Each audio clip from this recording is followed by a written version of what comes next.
Kalimera, good morning, bienvenue. Just few words about the team. We are working together in the Labo of Cultural Border Gender Studies at our university. It's about the project of Anti-Tour based on fieldwork research made by researchers, young scholars and students. Together we are working as a team in order to see monuments and memories and materialities in the neighborhoods of Thessaloniki in order to reveal voices, absent bodies and realities. So it will be very symbolic, significant and performed practices. We hope you will enjoy. We will have the opportunity to discuss about this experience in many occasions, maybe in this summer school or later. For us, it's just the beginning of a beautiful collaboration and friendship. So from now on, the team of the students and the scholars is for them the floor. So I give them the floor and they will speak, we will follow. Okay? Aladjai or the colorful mask, takes its name from the colorful stone that decorated its minaret. It was built in the 15th century by the Grand Vizier Ishaq Pasha. The architectural design of Aladjai Maret is a classic example of any early Ottoman mosque. It contains a central space which was famed for its rich internal relief decoration and painting. It served as a place for prayer while meals were offered and classes taught in 4 spaces. There were also 2 cemeteries and a fountain on its grounds. If you want, please check your cell phone and you will see that they are out of range. If you want, check it. The people of this neighborhood believe that is due of cemeteries. The mosque's versatility and importance were so great that in addition to providing food, it also offered accommodation and was a meeting place for monastic orders. In particular, Aladjai Imaret operated as an imaret, free housing for the poor, Mendersa religious school and place of prayer. During the time it functioned as an imaret, food was offered to an all in need regardless of religious belief. It is reported that the meals were primarily rice and soup. In 1916, Aladjai Maret was declared a monument. During the Civil War, the mosque auxiliary spaces were used as a residence by people displaced by rebels. Later, the squatting unit used the grounds to distribute meals. Most recently, it has been turned into a significant cultural center, serving as an area for exhibition that hosts various events and periodic exhibits. Aladjai's courtyard is never empty. From morning to night, residents of the neighborhood come by, parents taking their kids for a walk, tourists, young people with their dogs, retired maids playing backgammon, children playing ball, and youths drinking beer or doing drugs. At this point, we will ask you to turn and look the area around you. What do you see? Church. Square. Aladjai Maret is located between an old Kalendaris church and the sanctuary event hall behind the trees. Thus, one could easily suppose that the Christian element is trying to emphasize its strong presence here, and by surrounding the imaret in this way, reducing the presence of this foreign Ottoman element. The old Kalendarists are Orthodox Christians in Greece and elsewhere who follow the Julian calendar, which is 13 days behind the Gregorian calendar. They consider themselves genuine Orthodox Christians. But is this that ends up happening? Research has shown that the history of the church construction at this point is open to more than just the obvious interpretation. According to our information, the choice to build the church was in no way random. It was constructed in 1931 by Father Savas on the site of the courtyard of an apartment building which was Father Savas' home. The reason for choosing such a hidden space, practically invisible, was a conscious decision by the old calendarist who wanted protection from the mainstream Orthodox Christians who had at times vandalized the later churches while the old calendarists themselves had been persecuted and exiled. Because of the fact that the church was owned privately by an individual after Father Savas' death, it passed as inheritance to his son. The priest had to fight a legal battle in order to gain permission to have services in the sanctuary and to change its ownership status.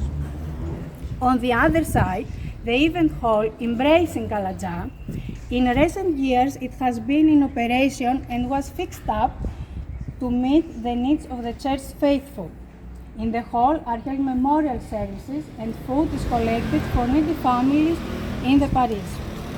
What we found especially interesting were the views of those we interviewed about Aladja Maret.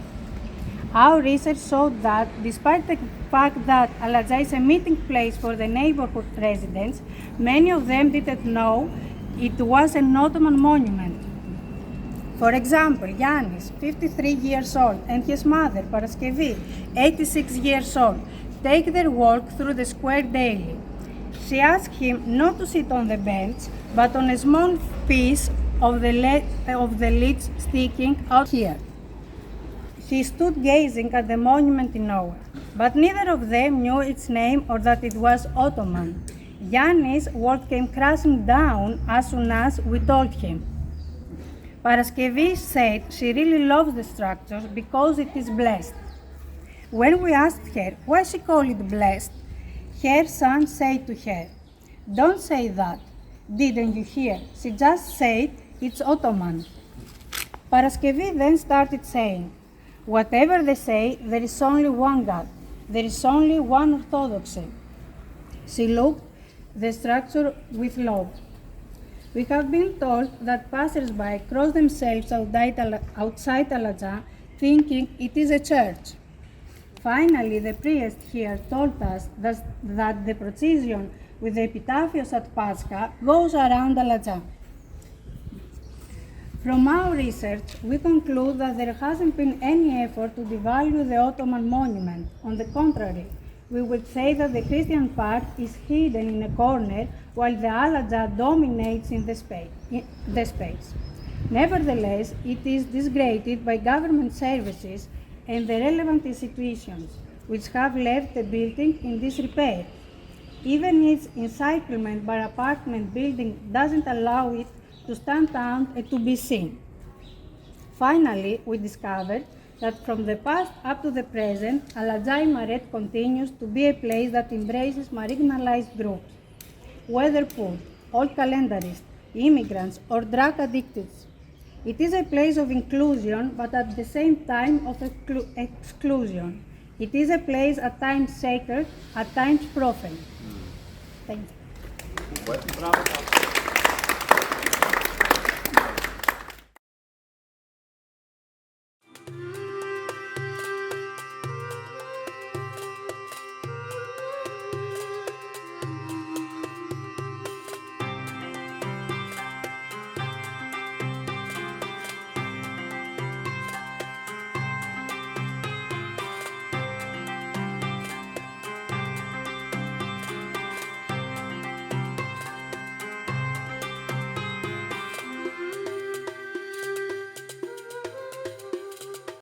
The mausoleum of Musa Baba is a historic and cultural landmark for the city of Thessaloniki, a reference point for its upper city, Anopoli, a place where locals meet and negotiate, a negotiation that is lost over the decades and concerns the inclusion or destruction of the Ottoman monument from the record of the city's history.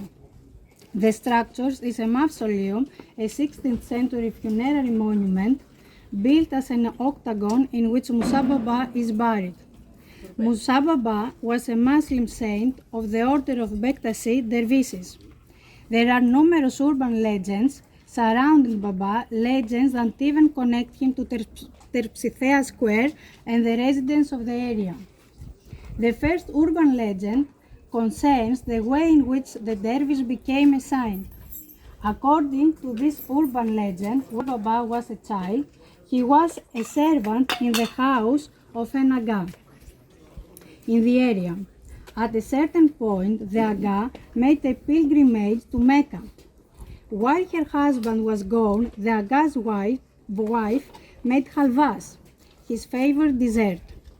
She expressed her sadness at his absence and that she strongly wished she could send him a piece of halvas so that he could taste it.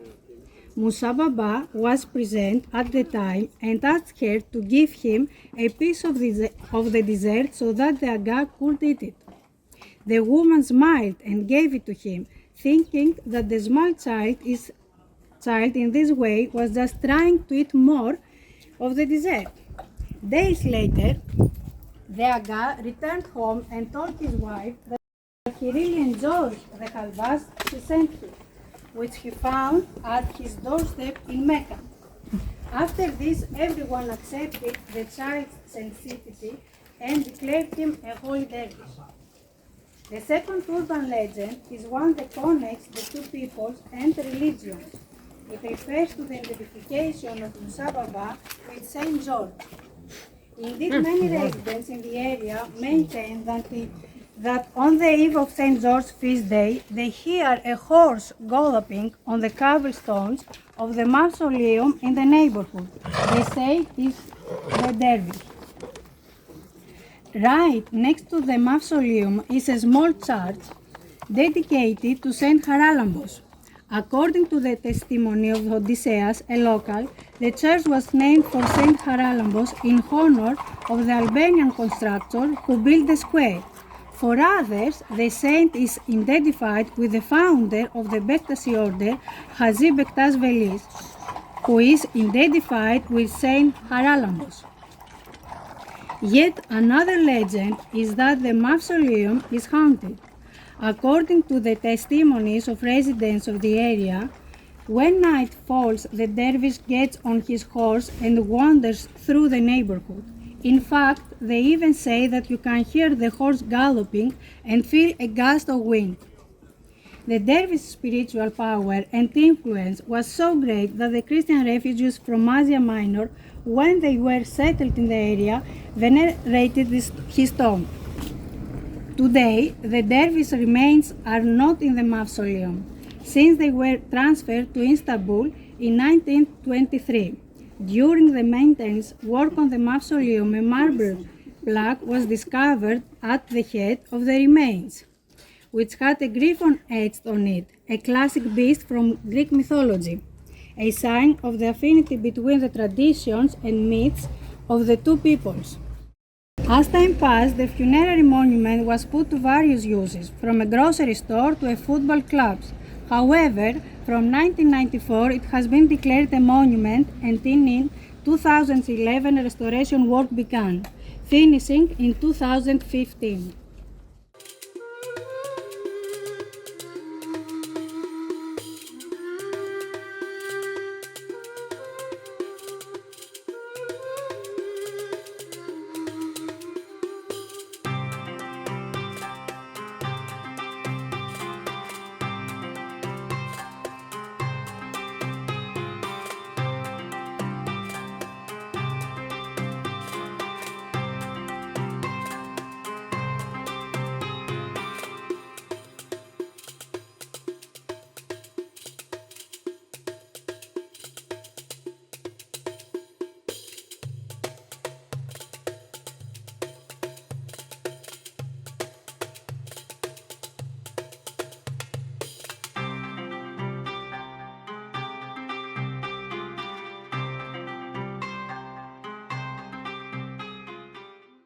We have arrived at the monastery of St. David, also Zaviv, As you can see, the environment incorporates art, history, myths, and traditions, thus playing a crucial role in the long-term relationship between people and their surroundings.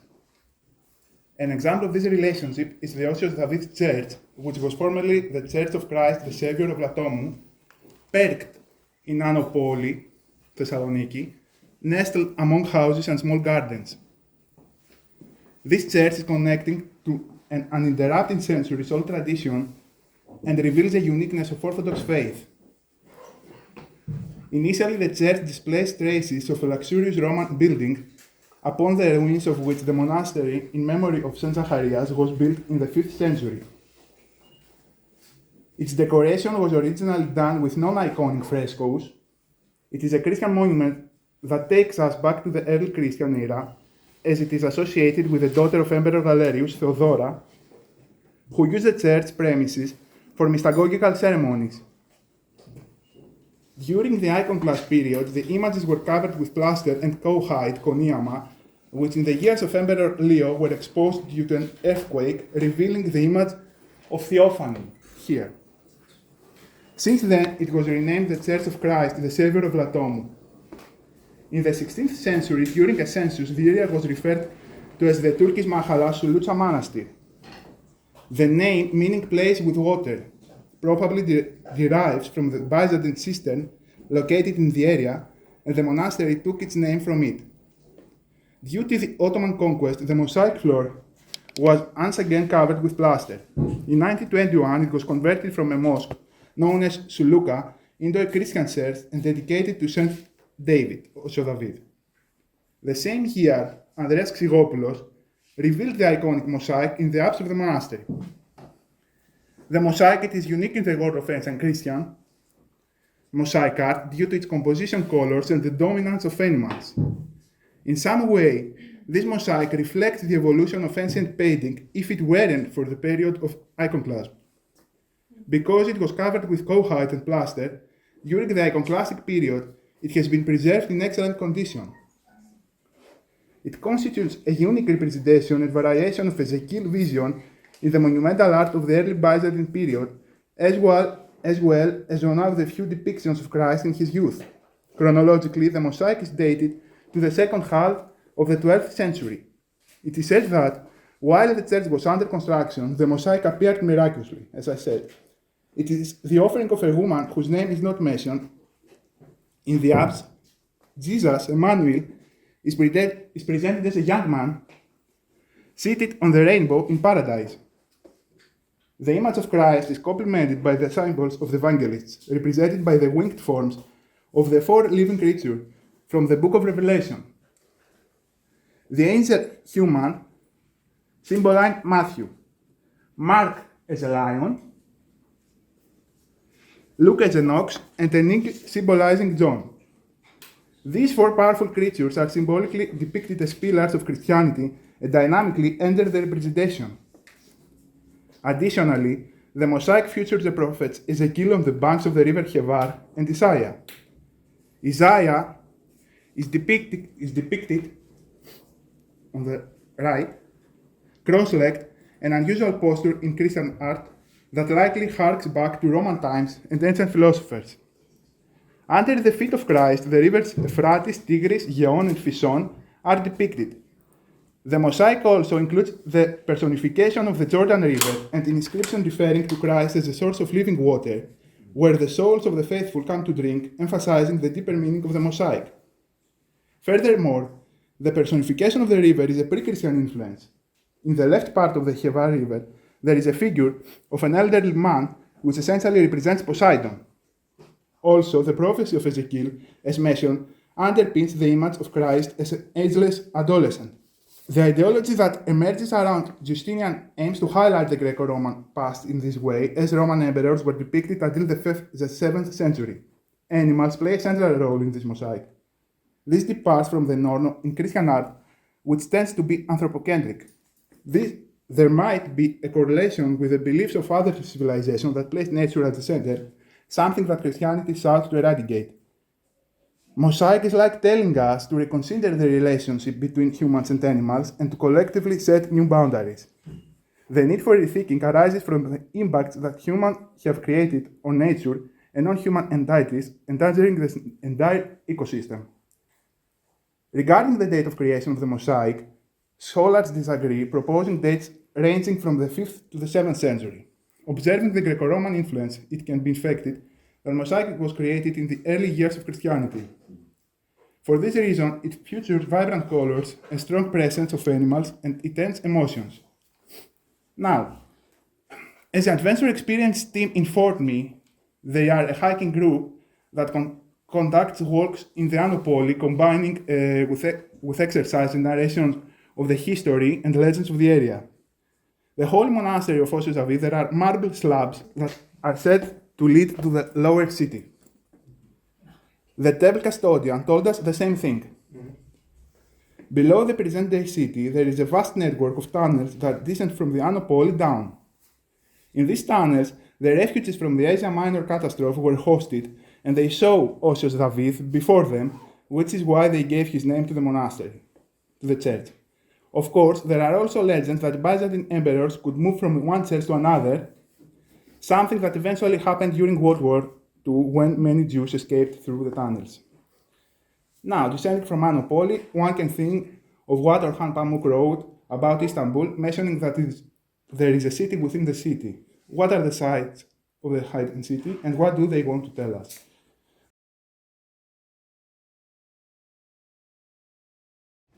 Behind the hermetically sealed door, among the picturesque houses, one will encounter the blessed waters of Agia Zoni. Blessed water flows from a colorful rock with stalactites, creating a small pool. This water passes beneath the church of Ossozavi and ends up in the Byzantine bath. This water is considered miraculous as it aids women who wish to conceive, helps them have safe pregnancies, and even heals cancer. For this reason, even Muslims, when the blessed waters are accessible to the public, fill small bottles with the blessed water. For the public, it opens on the day David celebrates on June 26, as well as on August 31, which is the day of the deposition of the Agia Zoni. Somehow, from the early Byzantine years, people, through cleansing rituals, purified themselves with the same blessed water used today for female reproductive bodies and cancer patients with the hope of healing. Having placed cold water in a tassi and through a procedure that represents the sanctification of Orthodox believers, I will use it as a means for you to refresh yourselves.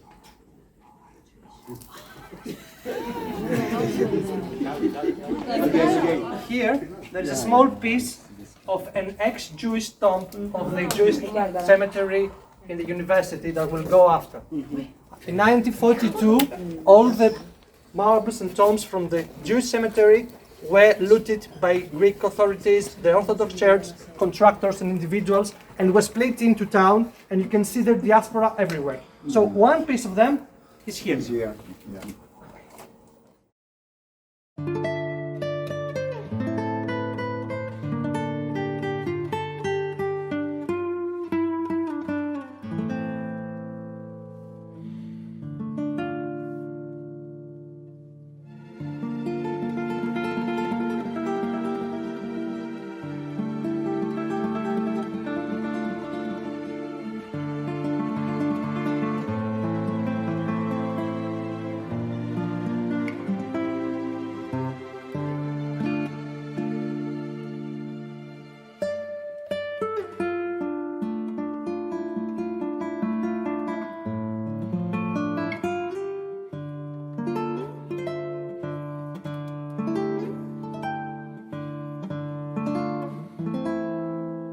If you say to a neighbor here, to someone who lives here, let's meet at Place Romfei, they wouldn't know where it is. Everyone uses the term coulé café. Coulé means tower. So here there used to be, you saw the only cafe of this place. So there used to be a cafe here for more than 140, 50 years ago. the thing that we don't know is where the tower was. We don't know why it was called Kule. Anyway, we will visit this Byzantine hammam that is one of the few Byzantine hammams that still exist in Greece, because most of the hammams are from the Ottoman era.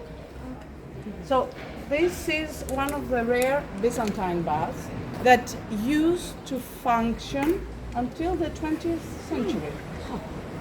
Now it is restored, very well restored, you will see it, and it belongs to the UNESCO Museum, not by itself, but along with other Byzantine, it's a net of Byzantine monuments. And I have a story to tell you.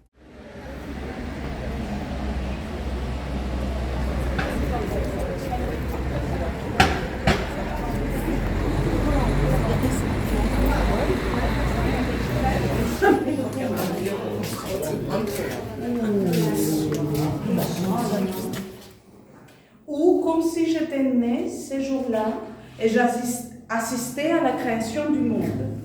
Les femmes aussi d'ailleurs faisaient comme si je venais de naître et elles m'accueillaient. Or as if on that day I was born and faced creation inside. Even the women acted as if I had just come to this world and they accepted me. Elle m'asseyait sur leur ventre nu et nommait ceci et cela excroissance de mon corps et de son fonctionnement.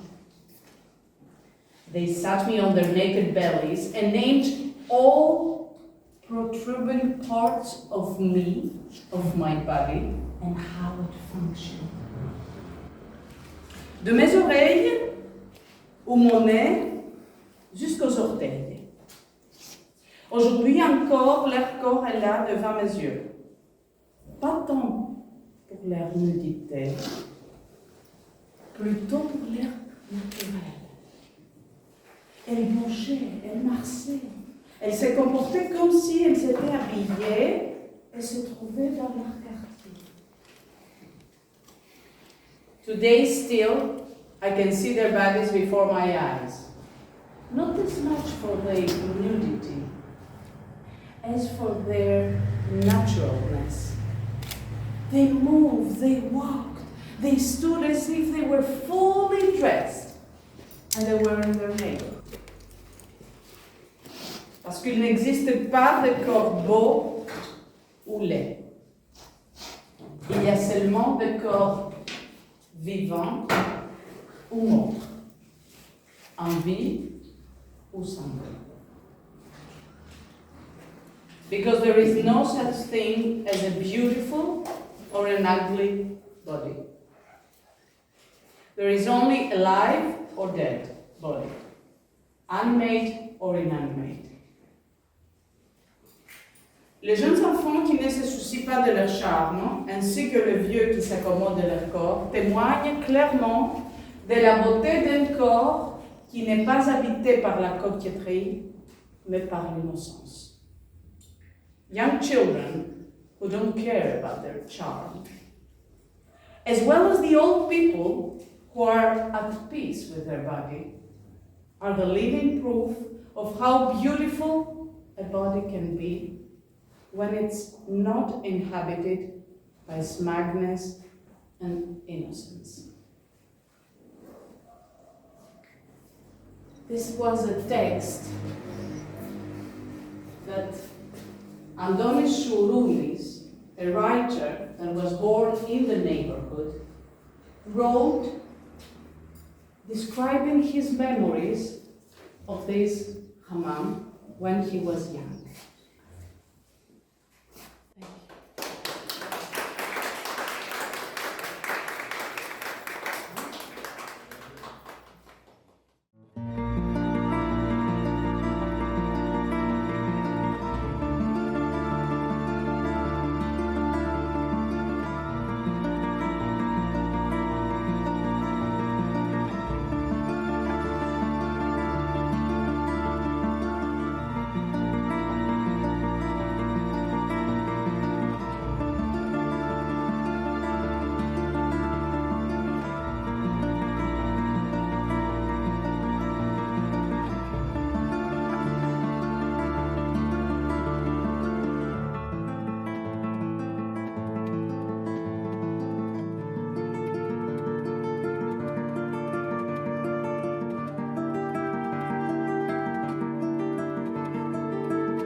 Her room was here.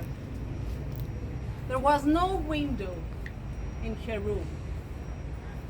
But there was not even a space without small pictures of saints. She used to have small pictures of saints everywhere. And she used to lit candlesticks. Her name was Alexandra. Alexandra lived most of her life in a room here. That was the old building of the Islahane. The Islahane was a building here. It was constructed in 1874. It was an orphanage for boys. But for the first time, this orphanage had a technical school. These orphan boys learned how to become carpenters, smithers, how to play music. They learned how to they learned the art of typography and how to bind books. It was a very important institution, Islahane, House of Reconstitution, something like that we can call it. This first building, a second building over there that used to be their school, it's still a school. It's just that we didn't keep the old building. Shame on us. A third building over there. They used to learn to bind books over there. Some years later, a fourth building was added to this institution. And it's the only one left. And it's the only one that was outside the walls. We'll go there. Alexandra was an old lady that lived her life here after being exchanged in 1924 when the Islahane stopped functioning because it was an institution of the Muslim community. With the exchange of population, Islahane changed its function. The building for the orphans that used to learn to go to school became a public school and still is. This building that used to host the orphans now hosted the refugees. The building over there outside the walls became a factory. And here, Alexandra found her life, and she earned her living by going right over there to the cemetery. Her job was to light the candlesticks of the graves in the cemetery. So she used to collect all these little pictures of the saints. And she probably had her own dead people, lost people, that she honored in her own room. Around 1980, an archaeologist came here because they were about to demolish the building. And Alexandra was the only one left still living in the building. She met her. She kept repeating, "Where am I gonna go now? I've lived all my life here. Where am I gonna go? We don't know where she went.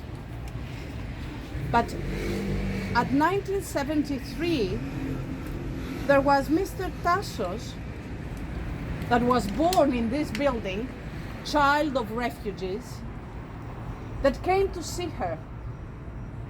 She was still here and her room was exactly as he remembered. He told me that when he was young, he was a little boy that was born here. His parents were brought here as refugees. And when he was young, he remembers of Alexandra, her pockets. She had a green dress with big pockets. And there was a treasure for all the young children. Because in these pockets, every day that she would go to the cemetery and participate, and she used to take all the little biscuits, the little sweets, everything we treat every time there's a funeral. So her pockets were always full of little sweets. And he told me that he remembers Alexandra coming back from the cemetery and giving to all the children these biscuits. Alexandra was the last inhabitant of Slavic. And that is all I know of her story. We found out about this inhabitant by someone that told a story, and then someone else added something to the story. And now we are going to see the Slavic. And here we collect stories like this. And we're trying to honor the people that used to pass from this land, that I believe that had a certain hospitality for orphans and then for refugees. This institution of Slavic, the orphanage, founded in the last Ottoman era, was from the Muslim community but accepted children from all religion.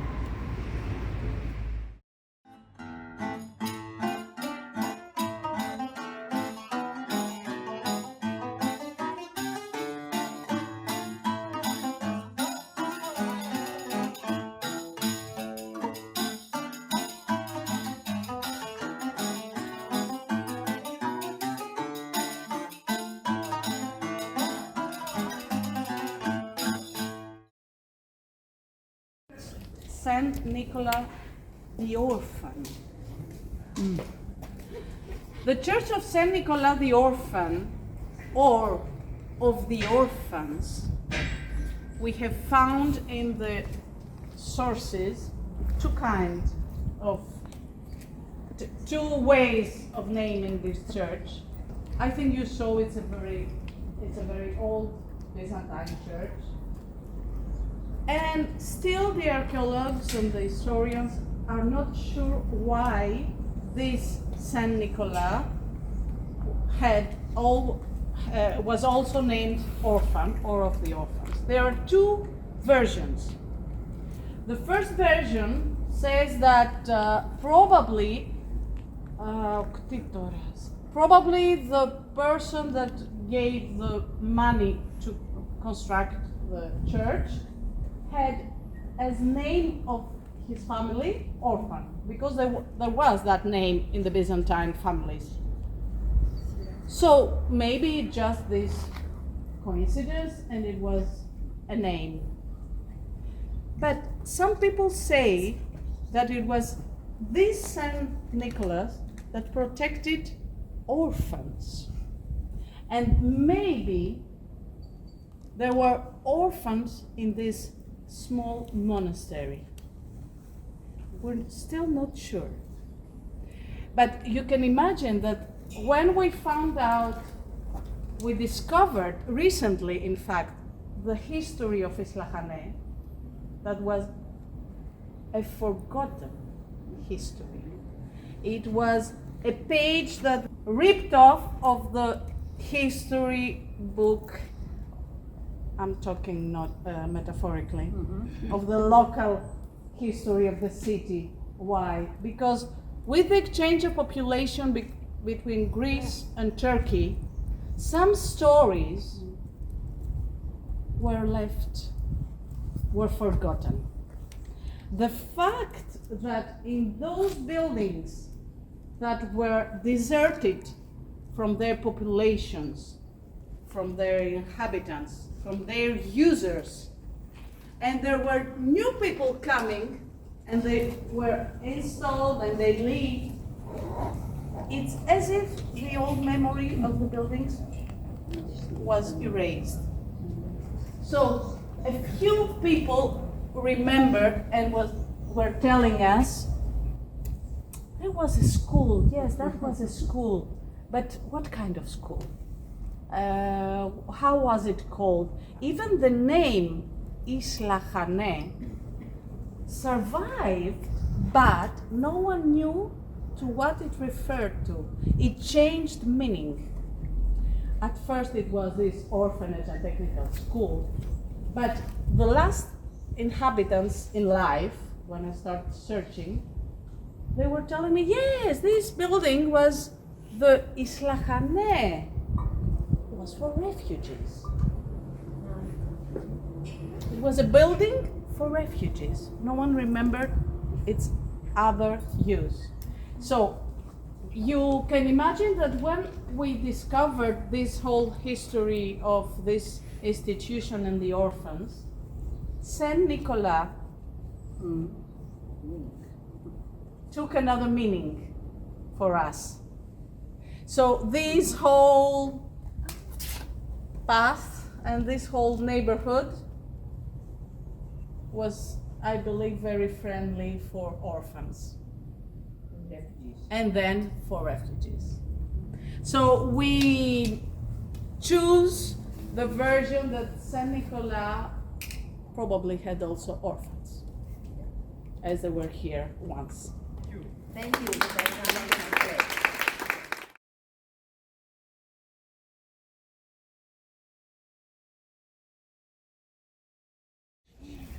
We are at a place right next to the walls and specifically outside the eastern wall of the city.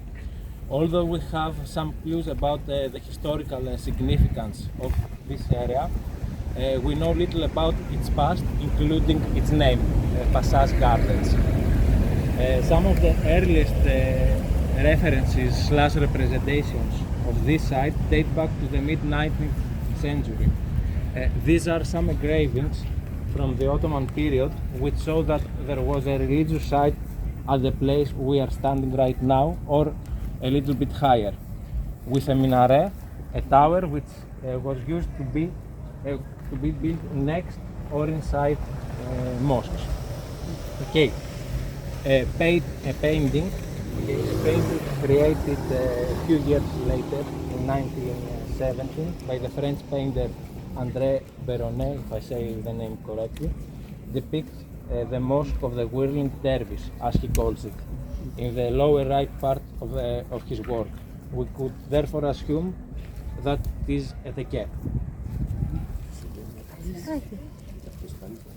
Thank you.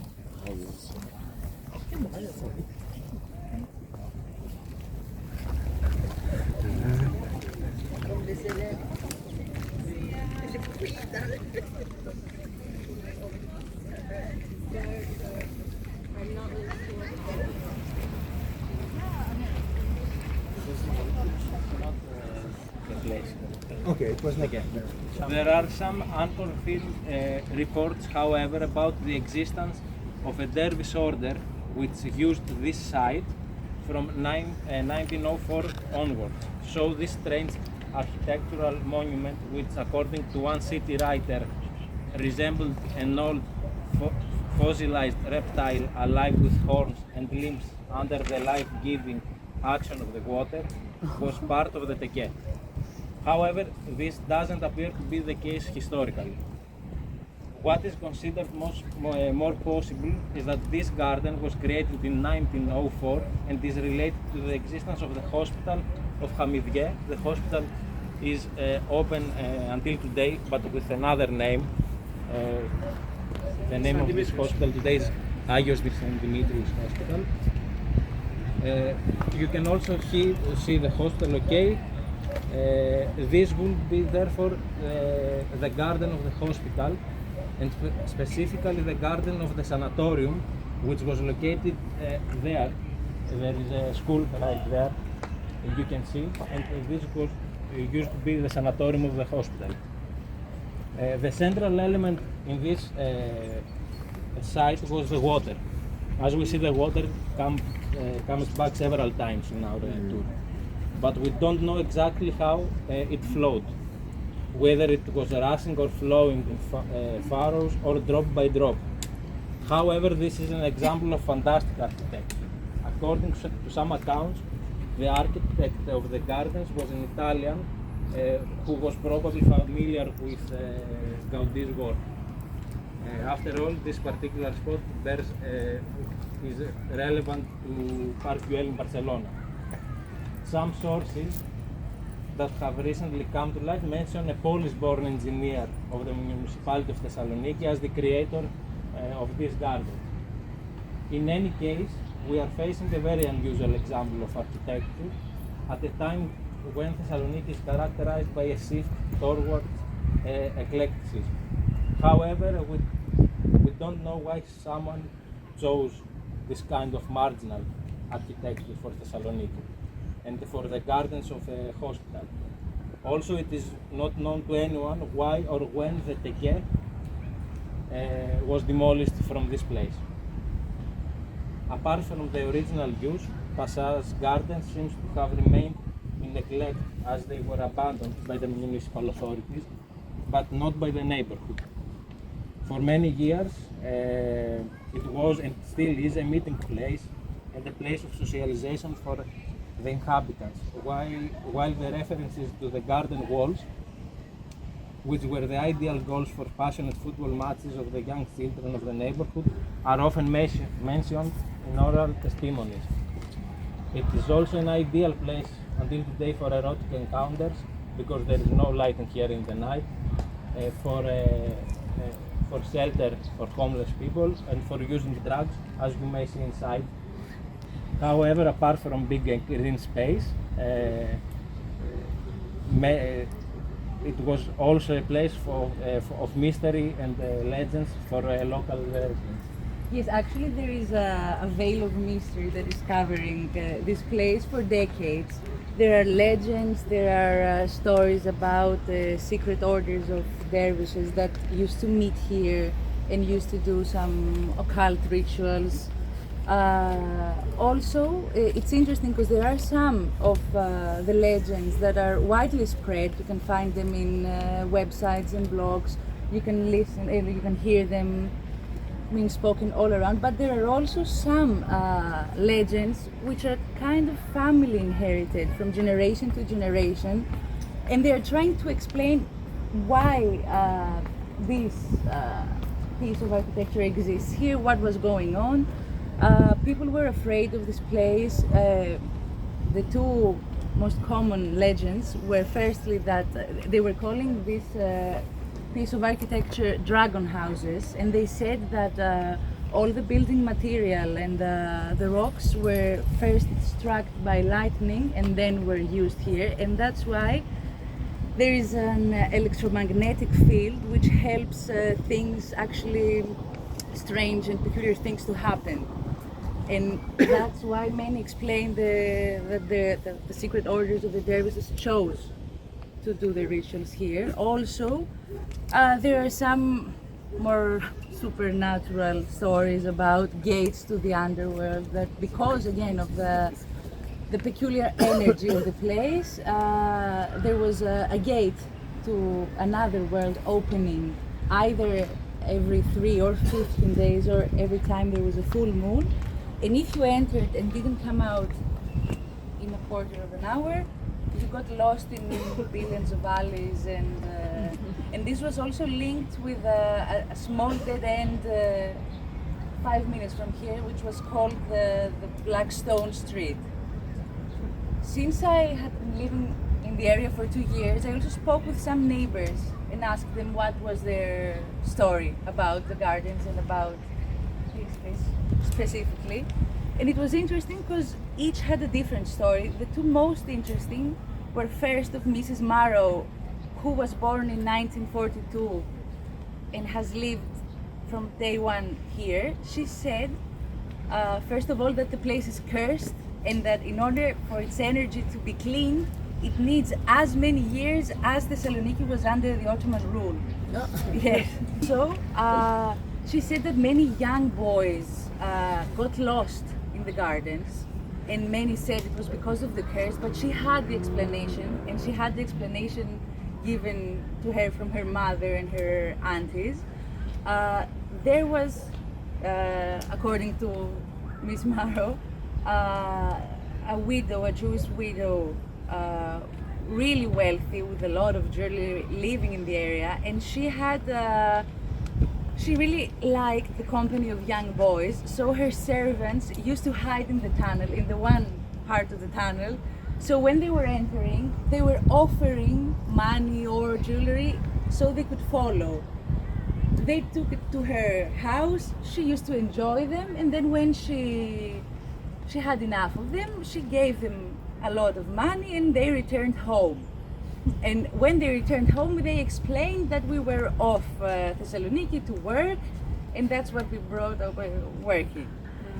Another neighbor of mine, Miss Despina, younger in age, told me, first of all, that this place was cursed for pregnant women. And if they came here while pregnant, the child would be born either dead or with serious mental issues. Also, they used to say that if young couples came here for dating, they wouldn't last in the years because it was cursed. There is an explanation given by this lady. At the time, in the 60s, there was a murderer who had actually killed a lot of young couples, and probably the parents and the elder were afraid until he got caught, so they created a story that matched. And the interesting fact is that my neighbor said, I don't believe anything of this, but when I got pregnant, just in case, I did not visit the gardens, and she just lived, 5 minutes from here.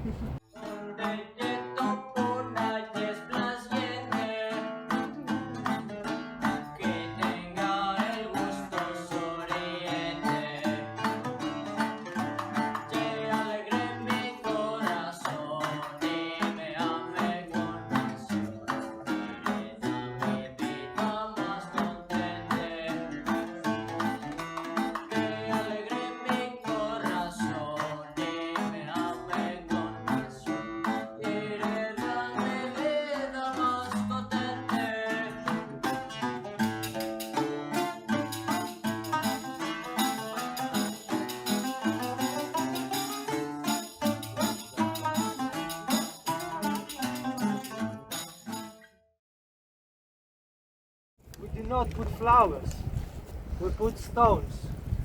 So that monument that reflects the Jewish presence in Thessaloniki, when we visited some months ago, it was full of small stones by the Jewish families and others who came to commemorate the loss of 300,000 bodies of Jews who lived under this necropolis. This necropolis, first of all, we came here not to commemorate the Jewish presence in Thessaloniki that was lost in 1942, when most of them went to Auschwitz and most of them were exterminated. Do not forget that in Thessaloniki, almost 35% of the population inside the walls between the First and Second World War was around 35% of Jews. So it was, let's say, a Jewish city. In 1942, this whole place you see here was the Jewish cemetery. The Jewish cemetery was, in fact, a place that was outside the walls, a place that the dead should be away from the living. What was the plan? And why we are here? In 1920s, 1930s, there was a plan to develop the city towards its east. So there we have the first negotiations of the transplantation of this of the university campus to the place of this necropolis. However, the Jewish tradition says that it is forbidden, it's not permitted to take our dead from here and take them in another place. All this campus that once was the cemetery is full of stories, not of death, but also stories of love, stories of passion, stories that bring us memories, that bring people together. Jewish, Greek migrants from Asia Minor. In that place, if you have seen the international fair trade of Thessaloniki, that was the settlement of Agia Fotini migrants, that the barracks of migrants that had been set after 1924. And it was demolished, the last house was demolished in 1959. It was up there, near Polytechnical School. All this time, we had all this history of meeting new people in all this place who have stories also of passion. It is the football club of PAOK that had his first stadium here in the corner of Ethniki Samenis and Sindrivani, where imagine that poor migrants made this small stadium with their hands. And when all this stadium finished, there are many people who had no tickets or were very poor. They came here to this altar of the Jewish cemetery to see the match. And there is also a small, very, very important story that says that when the ball was taken over from the field, from the pits, there is a Greek phrase that says, send the ball to the graveyard in order to gain time. Among the many, many stories that we have seen that connect culture, different cultures, this crossroad of passing people, migrants, Jews, etc., we chose a small story of a young Greek prostitute, Sula. Sula was mentioned as a mythical, or we don't know if it is a mythical personality. It is on the literary novel of Antonis Sourounis. We have been mentioned many, many times here. The sea, the path to the sea. Eftichia would say some words about it. The story of Sula connects the three landscapes that we talked about: the Agia Fotinis migrant settlement, the PAOK Stadium, and the cemetery.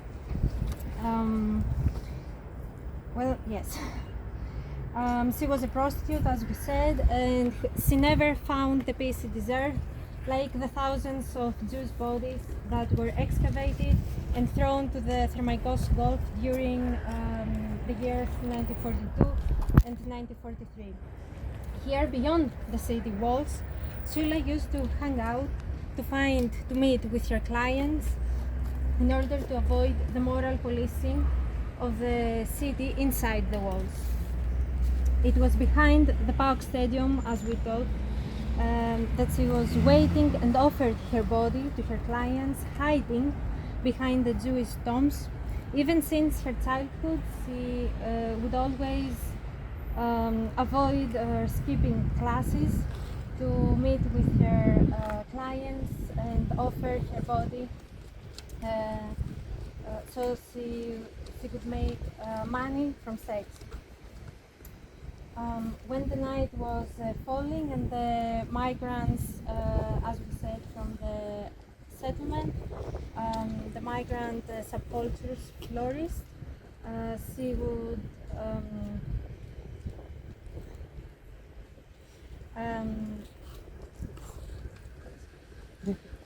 hordes of soldiers and poor migrants were passed by her bedside or by the Jewish tombs.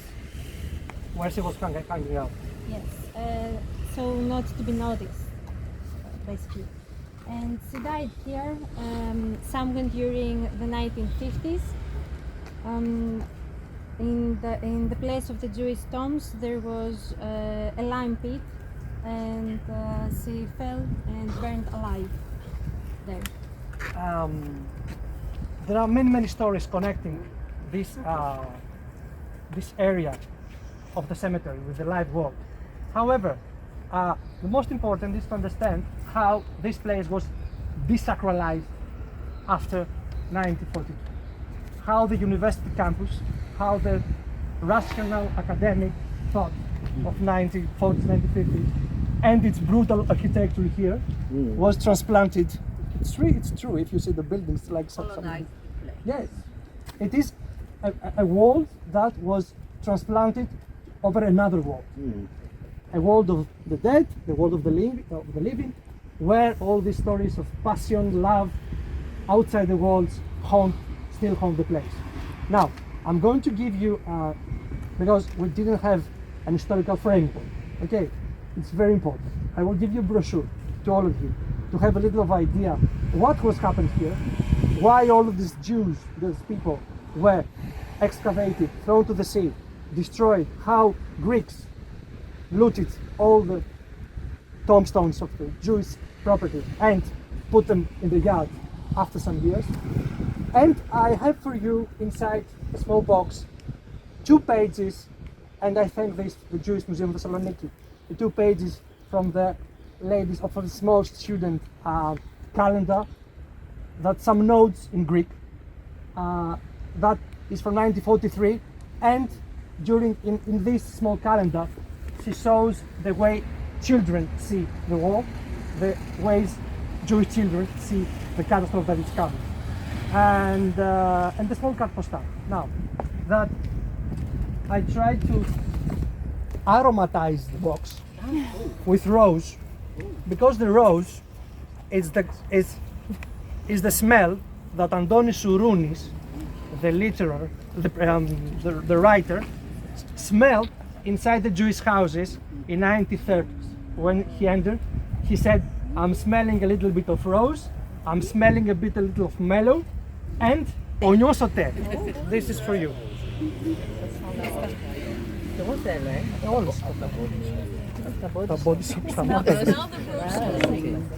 It's a small carte postale from les rues des Amours de Thessaloniki, le club Ballon Fleuri.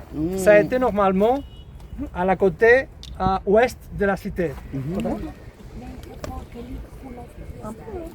Yes, I have to see if I can. Καλησπέρα σε όλες και όλους σε αυτή την απογευματινή μας συνεδρία, την πρώτη απογευματινή συνεδρία στο χώρο πολιτισμού του Ισλαχανέ. Όπως είχαμε υποσχεθεί στο συνέδριο, αυτό το συνέδριο είναι εκτός από έδρα στο Πανεπιστήμιο Μακεδονίας, βγαίνει και εκτός των τυχών, εκτός των ακαδημαϊκών τυχών, είτε υβριδικά είτε νομαδικά. Μία από τις νομαδικότητες αυτές έχει να κάνει με την παρουσία μας στην πόλη, στο χώρο πολιτισμού εμπροκειμένο Ισλαχανέ. Και αυτό δεν είναι τυχαία, γιατί είναι μέρος, το Ισλαχανέ είναι συνδιοργανωτής, σε συνέργεια μάλλον με την οργάνωση αυτού του συνεδρίου που λέγεται εντός εκτός των τυχών στις προσφυγικές γειτονιές της Θεσσαλονίκης. Στο πρώτο απογευματινό αυτό πάνελ, πριν την στρογγυλή τράπεζα που θα ακολουθήσει στη συνέχεια, και απλά ανακοινώνω και με τη λήξη του συνεδρίου θα έχουμε τη χαρά να μοιραστούμε μαζί σας και ένα ποτήρι κρασί. Θα μιλήσουμε για μια εμπειρία αναστοχαστικά και ένα project ερευνητικό που έχουμε και διδακτικό, εκπαιδευτικό, που έχουμε ξεκινήσει στα πλαίσια του εργαστηρίου μελέτης του πολιτισμού των συνόρων και του κοινωνικού φύλου στο Πανεπιστήμιο Μακεδονίας, στο τμήμα Βαλκανικών, Σλαβικών και Ανατολικών Σπουδών, υπό την εποπτεία μου με μια ομάδα φοιτητών, φοιτητριών και νέων ερευνητριών, ερευνητών, συνεργατών, υποψηφίων διδακτών. Είναι κάτι το οποίο το δουλεύουμε αρκετό καιρό, από τότε που κάποια από τα παιδιά εδώ έχουν εγγραφεί στο εγχείρημα του Decolonize Ελλάς, είτε θεωρητικά, είτε με εκπαιδευτικά προγράμματα συμμετέχοντας, είτε συμπεριλαμβάνοντας τα εργαλεία και την προβληματική της αποαπικιοποίησης στις δικές τους ερευνητικές δουλειές. Έτσι λοιπόν, συναποφασίσαμε ότι για αυτό το συνέδριο δεν θέλουμε κάτι κλασικό, να παρουσιάσουμε διαφορετικές έρευνες και διαφορετικές εργασίες, αλλά να κάνουμε ένα κοινό εγχείρημα από τα κάτω και από τα πάνω, το οποίο επίσης θα γίνεται εκτός των τυχών, εκτός των ακαδημαϊκών τυχών, με πρόταγμα την Αντι-ξενάγηση, δηλαδή ένα είδος εναλλακτικής ξενάγησης σε κάποιες περιοχές της Άνω Πόλης, τις οποίες κάποιους εμβληματικούς τόπους, τους οποίους περιλάβαμε και θα δείτε και θα σας μιλήσουν γι' αυτό, οι συνεργάτες μου και οι συνεργάτριες, συμπεριλάβαμε για κάποιο λόγο. Ο λόγος, υπάρχει ένα νήμα που συνδέει αυτούς τους τόπους Αντι-ξενάγησης εμπροκειμένου στην Άνω Πόλη, που είναι τόποι γειτονιές των απόντων, των αφανών και των υπεξούσιων σωμάτων. Υπάρχει ένας τρόπος που επιλέξαμε αυτή η Αντι-ξενάγηση να έχει τα χαρακτηριστικά ενός προσκυνήματος, το οποίο προσκύνημα ανταποκρίνεται στο είδος, θα λέγαμε, της μεταφοράς ενός επιταφείου, της περιφοράς ενός επιταφείου στην περιοχή της Άνω Πόλης. Σε αυτό το project, για το οποίο θα σας μιλήσουν τα παιδιά για κάθε τόπο που επέλεξαν να εστιάσουν εκείνα, η έννοια της γειτονιάς για μας είναι πολύ σημαντική, γιατί θεωρούμε είναι μια κλίμακα, είναι ένας τόπος όπου μπορούμε να μελετήσουμε και να εγγραφούμε από κοινού με πράγματα και με σώματα. Πέρα από λόγους, πέρα από μνήμες και πέρα από προβολές από τα πάνω. Έτσι λοιπόν μας ενδιαφέρει το παλίμψιστο των ιστοριών που βρίσκουμε στο πεδίο, σε αυτό το πεδίο, και μας ενδιαφέρει επίσης η συναρμολόγησή τους. Δηλαδή, πώς συνδέεται για παράδειγμα αυτή η Αντι-ξενάγηση, η οποία ξεκινάει από το Αλατζάι-Μαρέτ και την περιοχή γύρω από το Αλατζάι-Μαρέτ, με το Μουσά Μπαμπά και την πλατεία Περχηθέας, με τον Όσιο Δαβίδ, στη συνέχεια με το Αγίασμα, με το Ισλαχανέ, τον Άγιο Νικόλα τον Ορφανό κλπ. Θα δείτε που καταλήγει. Είναι σαφές ότι σε όλη αυτή τη διαδρομή, την προσκυνηματική, υπάρχει μια ιστορία που συνδέει τάφους, χαρισματικούς Αγίους, μαγικά πλάσματα, θηλυκά σώματα και ιερούς τόπους. Αυτό είναι ένα είδος θρησκευτικότητας που χαρακτηρίζει την περιοχή και χαρακτηρίζει γενικότερα τα Βαλκάνια και την Ανατολική Μεσόγειο, το οποίο μας ενδιαφέρει να το αναδείξουμε. Πού εστιάζουμε για να το αναδείξουμε? Εστιάζουμε σε υλικότητες, εστιάζουμε σε σώματα, σε αντικείμενα, σε τόπους. Η προσκυνηματική Αντι-ξενάγηση ήδη σας ανέφερα ότι γίνεται ακριβώς γιατί θέλουμε να εγγραφούμε στο είδος της περιφοράς του επιταφείου, και είναι σαφές ότι αυτό που μας ενδιαφέρει είναι να συνδέσουμε αυτό το παλίψιστο των ιστοριών και εμπειριών στη γειτονιά και να τις συναρμολογήσουμε για να παράγουν νόημα. Και νομίζουμε ότι έχουμε την εντύπωση ότι έχουμε βρει το δρόμο για να παράγουν νόημα, ελπίζουμε να σας πείσουμε, αλλά θέλουμε και τη δική σας ανατροφοδότηση. Γιατί, όπως σας είπα, είναι μια ανοιχτή διαδικασία. Όλα αυτά δεν μας ενδιαφέρουν μόνο για το τι είχαμε στο παρελθόν, αλλά μας ενδιαφέρουν πώς το παρελθόν φτιάχνει την ιστορία του παρόντος των ανθρώπων, και άρα αυτό το παρόν των ανθρώπων νομίζω πρέπει να συνδεθεί και με άλλες συνθήκες προσφυγικότητας, όπως είναι οι σύγχρονοι πρόσφυγες, οι σύγχρονοι μετανάστες ή οι σύγχρονοι άνθρωποι, οι αναγκεμένοι, που ανα πάσα στιγμή, όπως και εμείς, όπως και άλλοι, μπορούν να βρεθούν σε αυτή τη συνθήκη προσφυγικότητας. Αλλά είναι και πολλές άλλες αναγνώσεις που μπορούμε να κάνουμε. Εγώ θα σταματήσω εδώ και θα δώσω το λόγο συνεργάτες και συνεργάτριες, ξεκινώντας από την Χριστίνα.